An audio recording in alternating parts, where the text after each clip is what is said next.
એની નિંદા શરૂ થઈ જાય, વગવણી શરૂ થાય.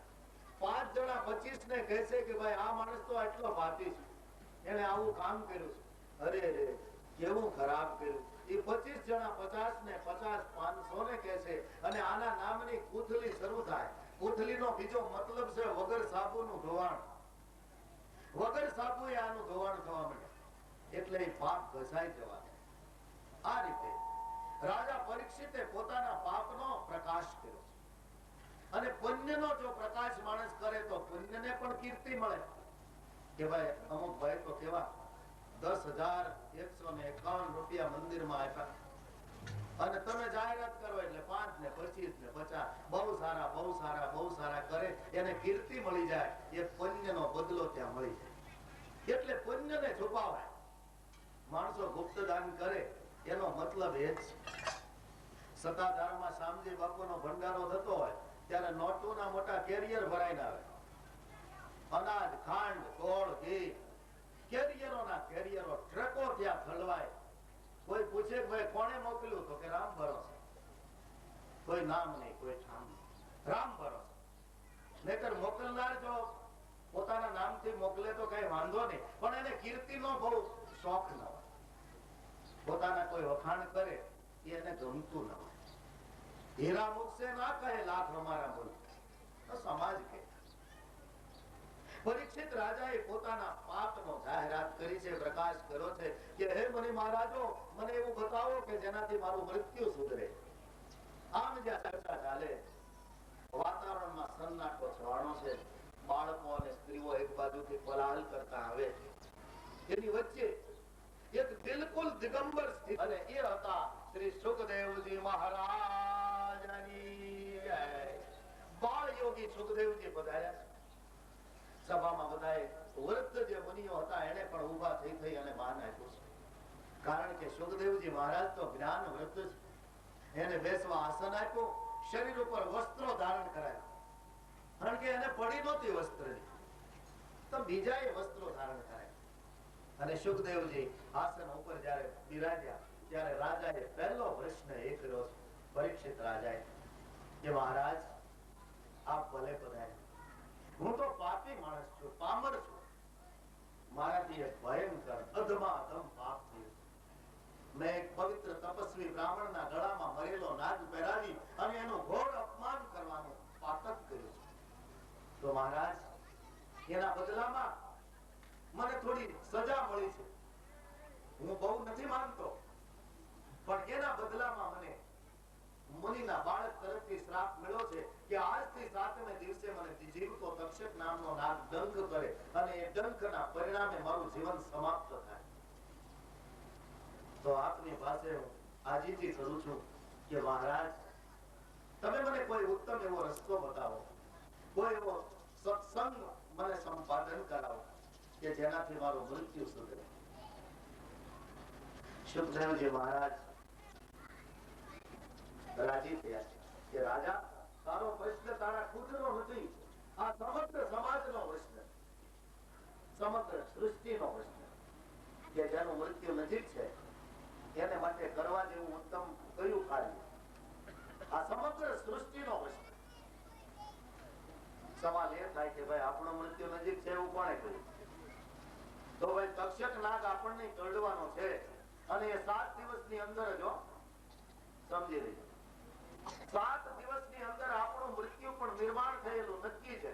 સોમવાર થી માંડી અને રવિવાર સુધીના 7 વાર આપણે માટે નક્કી. એમાંથી એકાદો વાર એ આપણે માટે નક્કી થયેલું. તો આ 7 વારમાંથી કોઈ વારે જયારે તક્ષક આવે અને ડંખ કરે, આ જીવન જયારે પૂર્ણ થાય એની પહેલા જે કઈ કાર્ય કરવાનું છે એ કાર્ય આપણે આ પરીક્ષિત રાજા અને મહારાજ સુખદેવજીની પાસેથી સાંભળવાનું. સુખદેવજી મહારાજ કહે છે કે ધન્ય છે રાજા તને. તે પ્રશ્ન એવો સરસ કર્યો છે કે જે સમગ્ર સમાજને પણ ઉપયોગી થશે. તો હે રાજા, હું તારી પાસે એવી કથાઓ કહીશ, એવા ભગવાનના ચરિત્રો સંભળાવીશ કે જે ચરિત્રોથી રાજા તને મૃત્યુ પણ યાદ નહીં આવે અને ખરેખર એનું નામ સિદ્ધિ છે. કે માણસ જયારે મોતને ભૂલી જાય, મૃત્યુ આવી અને છુપાઈને ઉભું રહે જેની પાસે, એ મહાનતા ધન્યવાદને પાત્ર છે.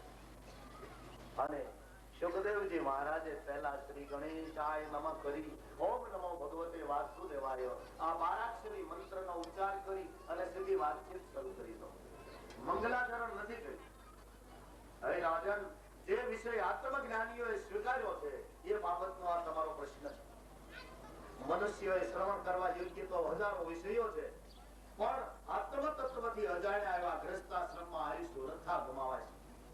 રાત્રિ તો કે ઊંઘમાં, દિવસ જીવન વ્યવહારમાં, ધન મેળવવાની પાછળ, કુટુંબનું ભરણ પોષણ કરવામાં, આમને આયુષ્ય વયું જાય.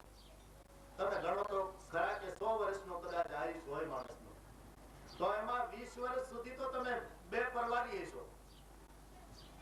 20 થી 25 એમ કે 1 થી 25 વર્ષ સુધી માણસને બહુ કાળજી નહીં રહે. 25 થી 50 વર્ષ છે એ તો ગ્રસ્ત જીવનમાં જવાના છે. એમાં બાળ બચ્ચા થાય, એનું ભરણ પોષણની જવાબદારી, એને પછી વરાવવા, પરણાવવા, એને ધંધે લગાડવા, આ બધી જવાબદારી કરતા કરતા આપણે બધા કહીએ ને ગડપણમાં ગોવિંદ ગાશું, પણ નહીં ગવાય. કોઈ નક્કી નથી ગડપણમાં કોઈ. અરે ગડપણની સ્થિતિ તો જુઓ. અંગમ ગલિતમ કંડમ ફલિતમ દશન વિહીનમ. હાથમાં લાકડી હોય, શરીર ધ્રુજતું હોય, આંખમાંથી આંસુ જતા હોય, નાકમાંથી લીટ જતી હોય, મુખમાંથી લાળ જતી હોય, કંડમ ફલિતમ અને બંસી તું બેરન ભાઈ और काहे हमें दुख दे, हम तो प्यासी रह गए और तुम ही अधर रस ले.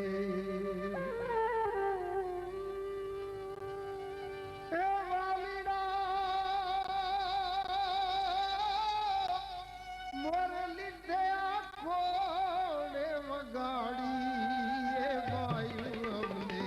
દુખડા દિયે છે દાડી દાડી, કાનુડા દુખડા દિયે છે દાડી દાડી.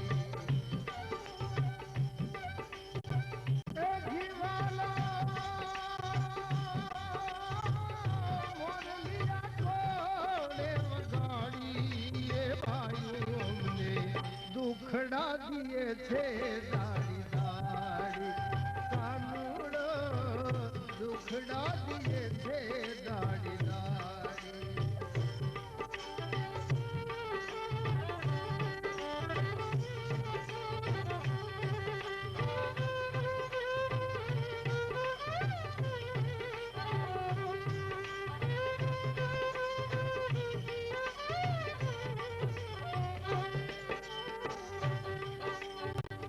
મોરલી કહે હો તો વન કેરી નારી, મારો રે તખત બહુભારી. મોરલી કહે હું તો વગડાની એ નારી, મારો રે તખત બહુભારી.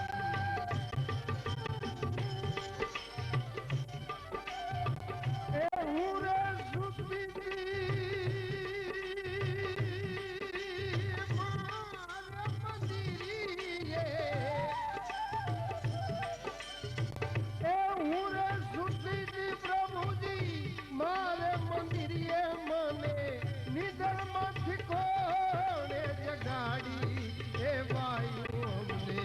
દુખડા દિયે છે દાડી દાડી, કાનુડો દુખડા દિયે છે દાડી દાડી. એ જીવાલા મોરલિયા કોને વગાડી, એ વાયુ અમને દુખડા દિયે છે દાડી દાડી, કાનુડો દુખડા દિયે છે દાડી દાડી.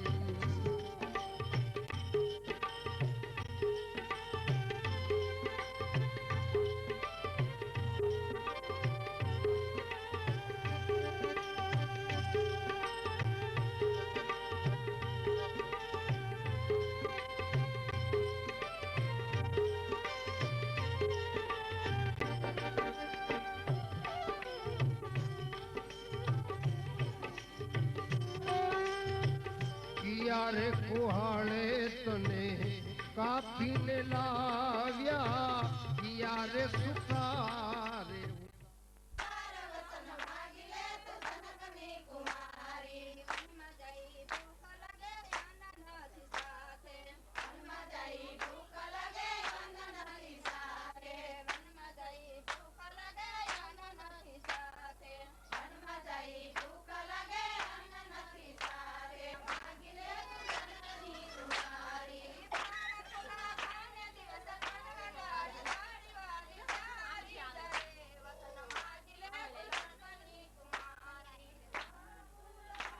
તને એ કાપીને લાવ્યા યારે સુતારે ઉતારી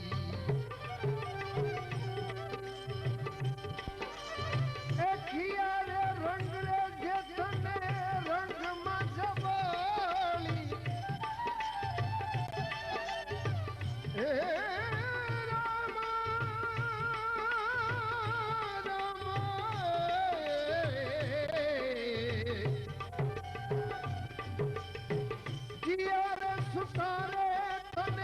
રંગમાં જબોળી કિયારે સુતારે તને રંગમાં જબોળી કાનુડાએ વાહલી વગાડી એ બાયું અમને દુખડા દીએ છે દાડી દાડી કાનુડો દુખડા દીએ દાડી દાડી એ